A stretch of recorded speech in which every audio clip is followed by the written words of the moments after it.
بسم اللہ الرحمن الرحیم نحمده ونصلی ونسلم علی رسوله الکریم اما بعد فاعوذ باللہ من الشیطان الرجیم بسم اللہ الرحمن الرحیم۔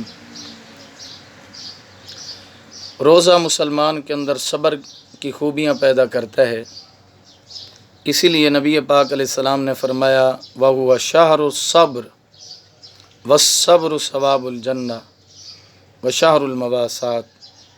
آقا علیہ السلام نے فرمایا رمضان المبارک صبر کا مہینہ ہے اور صبر کا ثواب جنت ہے۔ اور رب ذوالجلال قرآن مجید میں ارشاد فرماتا ہے اے ایمان والو استعینوا بالصبر والصلاۃ ان اللہ مع الصابرین، صبر اور نماز سے مدد طلب کیا کرو، بے شک اللہ تعالیٰ صبر کرنے والوں کے ساتھ ہے۔ یعنی مسلمان کے لیے مصیبتوں سے چھٹکارا دنیا کے ظاہری وسائل کا سہارا نہیں، بلکہ ان مصیبتوں پر صبر کرنا، ان کو برداشت کرنا اور خدا کو یاد کرنا ہے۔ جب مسلمان یہ صحیح ذریعہ اختیار کرتا ہے تو خدا رحیم و کریم اس کا معاون و مددگار بن جاتا ہے، یا تو ان مصیبتوں کو دور فرما دیتا ہے اور یا تو مسلمانوں کو ایسی قوت عطا فرماتا ہے کہ مصیبتوں کی سختی کے باوجود وہ مطمئن نظر آتے ہیں۔ ذرا ماضی کی تاریخ پر نظر ڈالیے، حضور علیہ السلام، صحابہ کرام اور ہمارے اسلام اور بزرگوں پر کیا کیا مصیبتیں نہیں آئیں، لیکن نہ تو وہ ان سے بے چین ہوئے اور نہ ہی ان کا مشن اور کام رکا۔ آقا علیہ السلام کا تو یہ حال تھا، جب آپ کو کوئی پریشانی ہوتی تو نماز کی طرف آتے اور یہ آیت تلاوت فرماتے تھے استعینوا بالصبر والصلاۃ۔ یہاں پر ایک میں بہت ہی خوبصورت اور مشہور واقعہ آپ کے سامنے رکھنا چاہتا ہوں کہ جب بندہ صبر کرتا ہے تو صبر کا پھل کتنا میٹھا ہوتا ہے اور صبر میں نجات کتنا ہے۔ حضرت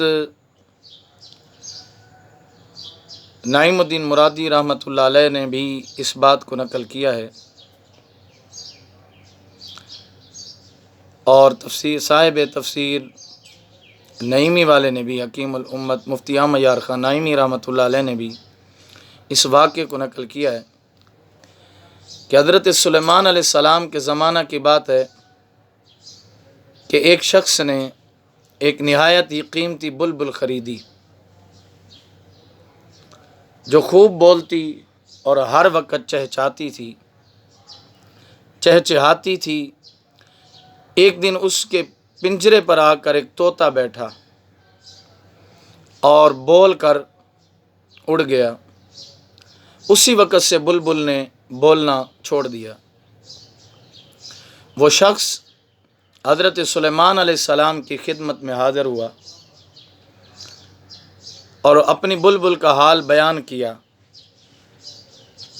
آپ نے پنجرہ منگا کر بلبل سے اس طرح خاموش ہونے کی وجہ پوچھی۔ بلبل بولی حضور میں اپنے وطن، جنگل اور آزادی کو یاد کر کے روتی ہوں، لوگ اسے گیت سمجھتے ہیں اور مجھ سے محبت کرتے ہیں۔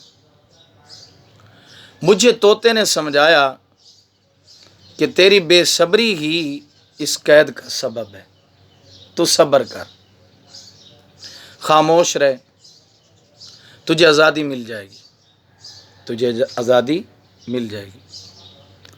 لہذا اب میں نے صبر کر لیا ہے، چیخنا چھوڑ دیا ہے۔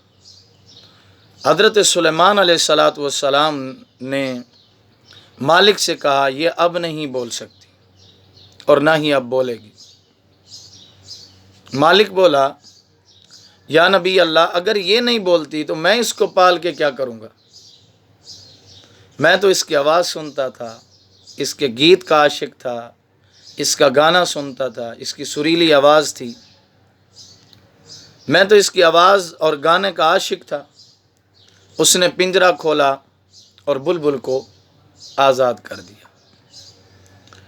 اب وہ پھر بولی، جب وہ آزاد ہوئی اور پنجرے سے نکلی تو پھر وہ بولی، کہا کہ پاک ہے وہ رب جس نے مجھے انڈے میں بنایا، پاک ہے وہ رب جس نے مجھے انڈے میں بنایا، ہوا میں اڑایا اور پنجرے میں صبر دے کر آزاد کرایا۔ اس واقعہ سے ہمیں بخوبی یہ بات سمجھنی چاہیے کہ مسلمان جب پورے مہینہ رمضان کے روزے رکھتا ہے اور پوری طرح شریعت کے احکام کی پابندی کرتا ہے تو روزہ اس کے اندر صبر کی قوت پیدا کرتا ہے۔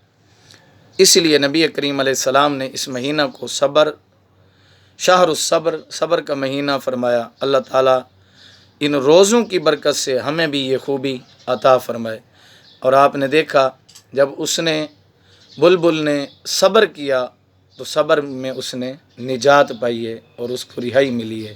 جب ہم روزے سے صبر سیکھیں گے اور صبر کرنا سیکھیں گے تو یقیناً اللہ کے نبی علیہ السلام کے فرمان کے مطابق آخری عشرہ دوزخ سے آزادی کا عشرہ ہے۔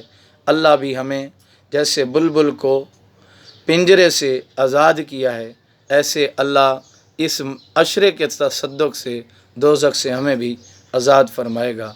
آمین بجاہ سید المرسلین۔